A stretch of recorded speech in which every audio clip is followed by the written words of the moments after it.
የተከበራችሁ አድማጮቻችን ከዚህ ቀጥለን በሊኩድ ፓርቲ የፓርላማ አባል ተሆነችው ዶክተር ጸጋ ፈንታውን ጋር እንወያያለን። እሷም በስልክ መስመራችን ትገኛለች። ሰጠኝ ጸጋን ገብዘናል ዛሬ። ብዙ እንግዲህ ያው በየጊዜው በተለያዩ ወቅታዊ ነገሮች እንጠይቃታለን። ዛሬ እንግዲህ ጸጋ መስመር ላይ ነች። ጸጋ እንዴት ዋልሽ? ጤና ይስጥልኝ ሰጠኝ። ጤና ይስጥልኝ ገብርኤል። እንደምናችሁ ደህና ናችሁ ወይ? እኛ ደህና ነን። ክረምትን የድሮ ባልደረቦች ነው አሁን ባልደረቦች ነው የሚባለው? ረሳሁት። አሁንማ ባልደረቦች እንዳንባል እኛ ክኔሴት የለንም። ስማይ ለሁሉም ጊዜ አለው። በየቦታው ስትሄድ ሁሉም ቦታ አለው። ሁሉም ጥሩ ትዝታ አለው። ጥሩ ነው። አዎ ብዙ አመታትና አብረን የሰራን ነው። በጣም ብዙ ጊዜ ከ10 አመት በላይ ረጅም ጊዜ እኮ ነው።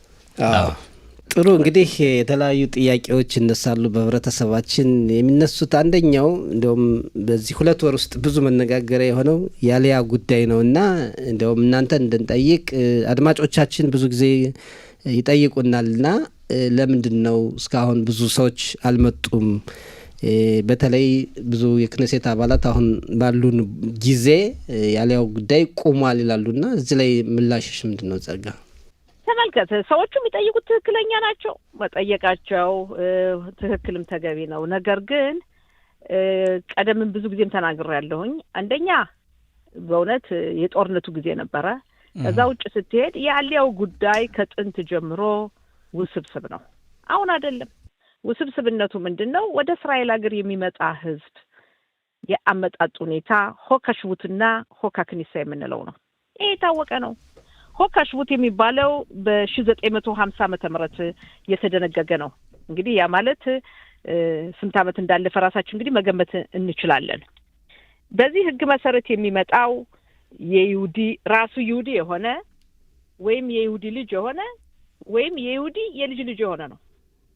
እስከ 3 ትውልድ ነው። ያን ሁሉም ያውቀዋል። ብዙ ጊዜ ስንናገረው ኖሯል በራዲዮ። ወይም ደግሞ ከይሁዲ ጋር የተጋባ ነው። ግን ይሁዲም ሆኖ የይሁዲ ልጅም ሆኖ መምጣት የማይችል ደግሞ አለ፣ የማይፈቀድለት ሆካሽቡት የሚሰርዛቸው። ለምሳሌ ያክል የወሰን እንደሆን ሃይማኖቱን በገዛ ፈቃዱ የቀየረ አደገኛ በሽታ ያለው እዚህ መጥቶ ለእስራኤል ህዝብ ዜጋ በሽታው ጉዳት የሚያደርስ ከሆነ ወይም ደግሞ በስደት በኖረበት ሀገር ወንጀል የፈጸመ ከሆነ እስራኤል የወንጀለኞች መጠለያ አይደለችም። እነዚህ ህጉ ነው የሆካሽቡት። የሆካክኒሳ ግን ለየት ያለ ነው። ሆካክኒሳ የምንለው በዚህ የሚካተት አይደለምና ይሄ ችግር እንዳለ ድሮ የምናውቀው ነው። እና ብዙውን ጊዜ አሊያ ወደ መጨረሻ የሚመጣው በሆካክኒሳ ሲሆን በዛ ላይ አክላታት ሚምሻላ የመንግስቱ ውሳኔ ያስፈልጋል።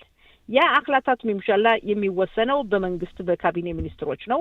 ብዙውን ጊዜ ይሄ በሙሉ አክላታት ሚምሻላ በዚህ አጋጣሚ በጠቅላይ ሚኒስትር በናታንያሁ ዘመን የሆነ ነገር ነው። እና አሁንም የሚቀጥለውን ለማምጣት ሰው አክላታት ሚምሻላ ያስፈልጋል። አክላታት ሚምሻላ ሲባል በእስራኤል ሀገር አንድ ፖለቲካ ፓርቲ መንግስት አያቋቁምም። የፖለቲካችን ዘዴ ውስብስብ ነው። ስለዚህ ብዙ የፖለቲካ ፓርቲዎች አሉ። ከሊኩድ ጋር መንግስት ያቋቋሙ የፖለቲካ ፓርቲዎች በዚህ ጉዳይ ላይ የራሳቸው የሆነ ውሳኔ ያላቸው ይሄ ነው። ሌላው የክሊታ ሚኒስትር ጠቅለል ስናደርገው እናንተ ብትፈልጉም እንዲመጡ የእናንተ የኢትዮጵያ ይሁዲዎች ተወካይ የሌላ ፓርቲዎች ተጽዕኖ ስለሚያደርጉ ነው መልስሽ? ኖ አክላታት ሚምሻላ ለማምጣት የካቢኔ ሚኒስትሮችን ማሳመን አለብን። ካሁን በፊት እኮ ተሞክሯል እኮ ታውን በፊት እኮ ለዛ እኮ ነው የምልህ። ምን አዲስ ነገር አለ? አዲስ ነገር የለም። ግን ያን በምታደርግበት ሰዓት የፖለቲካ ጨዋታ ምን አሁን ለምሳሌ ይሄን አክላታት ሚምሻላ ስትወስድ የካቢኔ ሚኒስትሮች አምጥተው ይሄን ነገር ያቀርባሉ ለድምጽ። እዛው የሚደግፍ ሰው ብዙ ሚኒስትር መኖር አለበት። እሺ አየው፣ ይሄ ነው አክላታት ሚምሻላ። ይሄ የመንግስቱ ውሳኔ ነው። የካቢኔ ሚኒስትሮች ይሄንን ለማድረግ የፖለቲካ ፓርቲዎች ሌሎች መደገፍ አለባቸው። ይሄ እኮ እናንተ ስራ ነው። የፓርቲ እናንተ እኮ የፓርላማ አባላት ስራ የእናንተን አቋም የማይደግፍን የፖለቲካ ፓርቲ እንዲደግፍ እሱ የማይፈልገው እሱ እንዲሰራ የሚፈልገውን እናንተ የኔን ካልደገፍክ ያንተን አልደግፍም በማለት ሰጥቶ በመቀበል የሚሰራ ስራ አይደለም ወይ ይሄ? በትክክል አሁን ያመጣው ትክክለኛ ነገር። ግን የካቢኔ ሚኒስትሮች ክነሴትና የካቢኔ ሚኒስትሮች ልዩነት አለ፣ አትርሳ። አዎ የካቢኔ ሚኒስትሮች ውሳኔውን መቀበል አለ። ይሄን ነገር ለማድረግ የክሊታ ሚኒስትሩ ካሁን በፊት ተናግሬያለሁ እኮ ገብርኤል ሰጠኝ አዲስ ነገር አይደለም።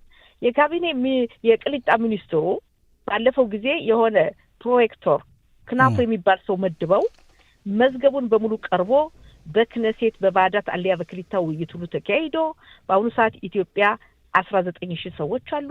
10000 ከምናምን በጎንደር፣ 2000 ከምናምን በአዲስ፣ 5000 በትግራይ። ይሄ ግምገማው ምኑ ቀርቧል። ይሄ በዚህ እንዳለ እንተውና ካሁን በፊት በነበረው አክላታት ሚምሻላ ማዛ አክላታት ሚምሻላ ወይም መንግስት ውሳኔ ይሄን ያክል ሰው አሁን እናመጣልኝ ይላሉ። ባለፈው ጊዜ ከተወሰነው በላይ ቁጥሩ ስለሆነ የተረፉ ሰዎች አሉ። እኔ ብዙ ጊዜ የምናገረው 1226 ሰዎች። እሺ እነዚህ 1226 ሰዎች በእኔ አመለካከት እነዛ 5000 ቀድመው ሩጠው ገብቶ ወደ ኋላ እንደሚቀረው አለ አይደል? ለምሳሌ እኔ አንተ ሰጠኝ አንድ ቦታ መግባት የሚገባው አንድ ሰው ከሆነ ከእድል ሆኖ አንተ ከገባህ እኔና ሰጠኝ እንቀራለን። ግን መመዘኛው ነጥብ እኩል ነው።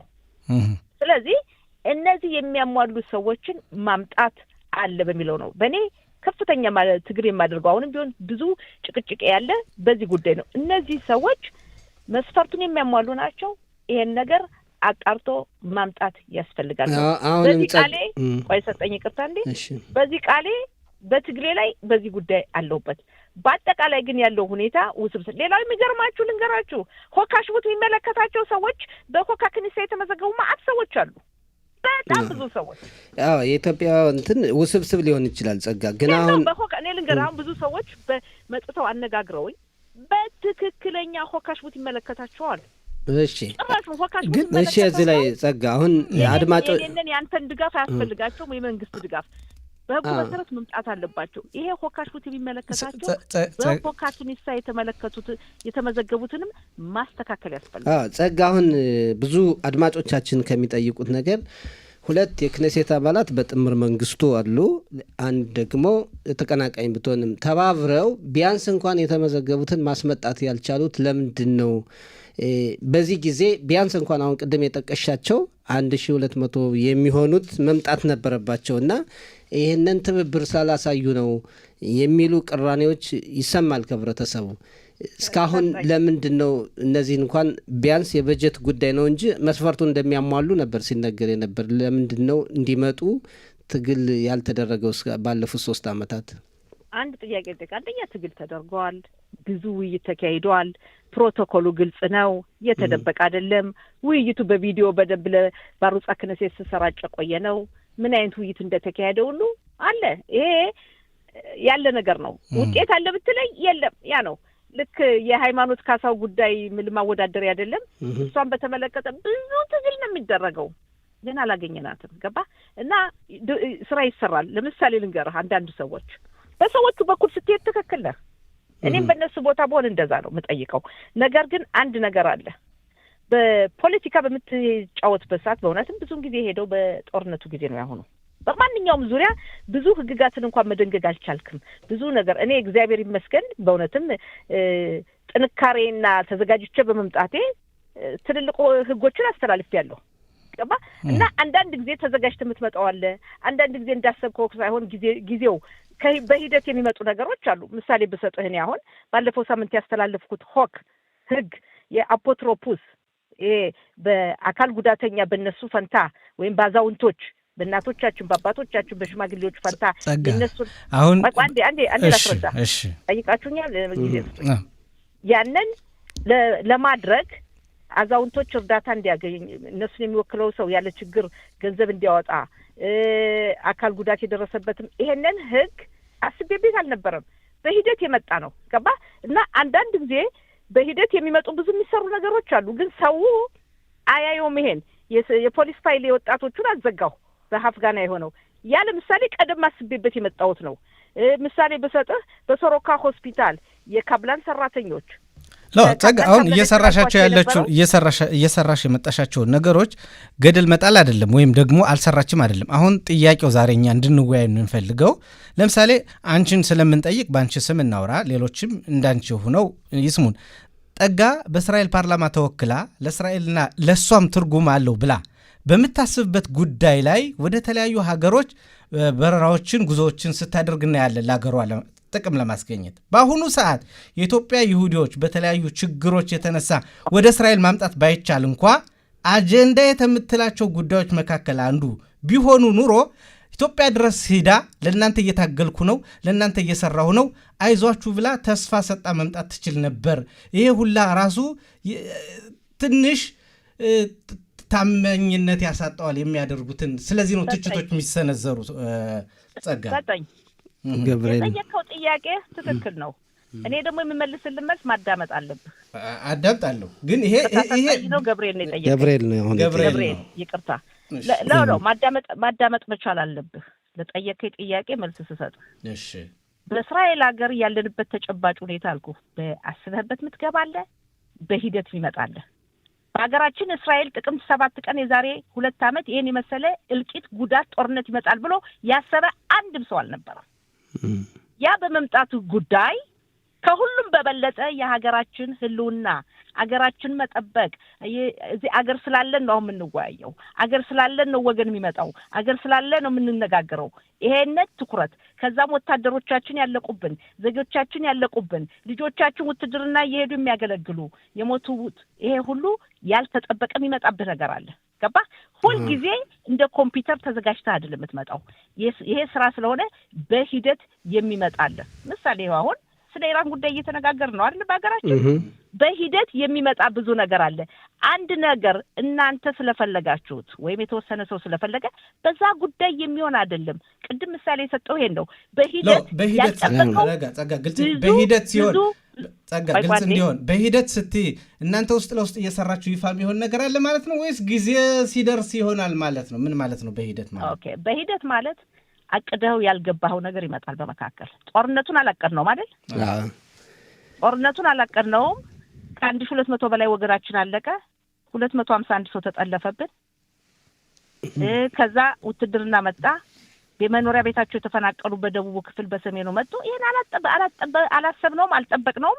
የእስራኤል መንግስትም ህዝቡም ያልጠበቀው መጣ። ይሄን ማለት ነው። እንዲህ አይነት ነገር ሲመጣ ትኩረት በሙሉ የሚሄደው ወደዚህ ይሆናል።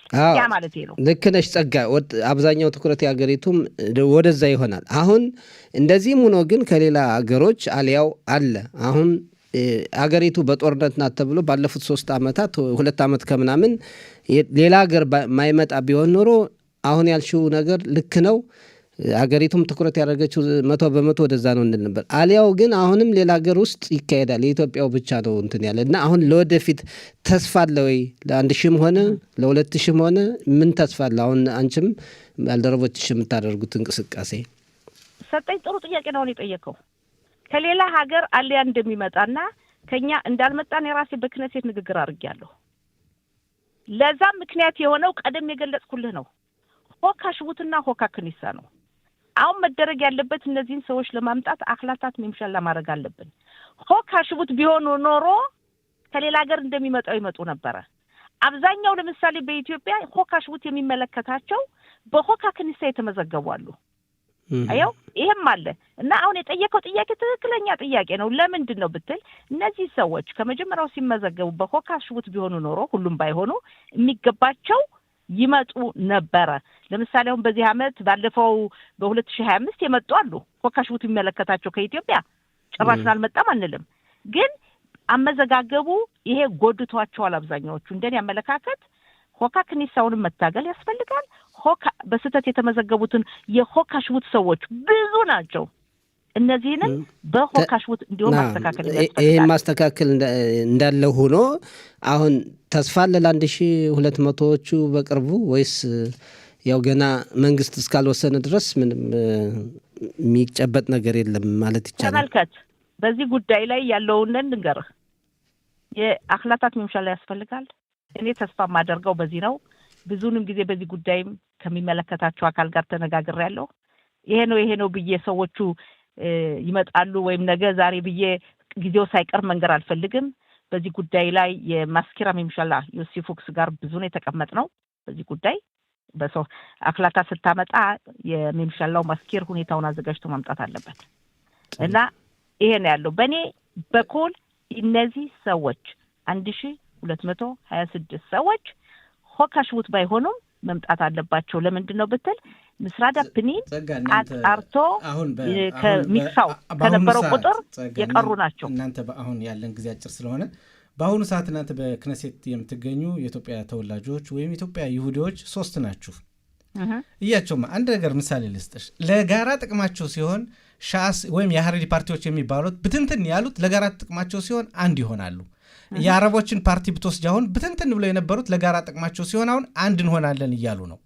እናንተ የኢትዮጵያ ይሁዲዎች ከሱ የምትገኙ 3ታችሁ ማለት ነው የኢትዮጵያ ይሁዲ ጥቅም ነው ስትሉ ፖለቲካችሁን ትንሽ ወደ ታች ዝቅ አርጋችሁ አንድ ሆናችሁ የምትታገሉበት የሆነ አጀንዳ አለ። ይሄ አንድ ጥያቄ ነው። ሁለተኛው ጥያቄ ሁሉም ሰው አሁን ምርጫ ሊመጣ ነው እየተባለ እየተሯሯጠ ስለሆነ የጸጋ ሩጫስ እንዴት ይታያል የሚሉ አሉ። ባጭሩ ብትመልሽልን ደስ ይለናል። ጸጋ ጥሩ። በመጀመሪያ ደረጃ ለጠየቀው ጥያቄ እኛ በህብረተሰባችን ጉዳይ አንድ ላይ ነን።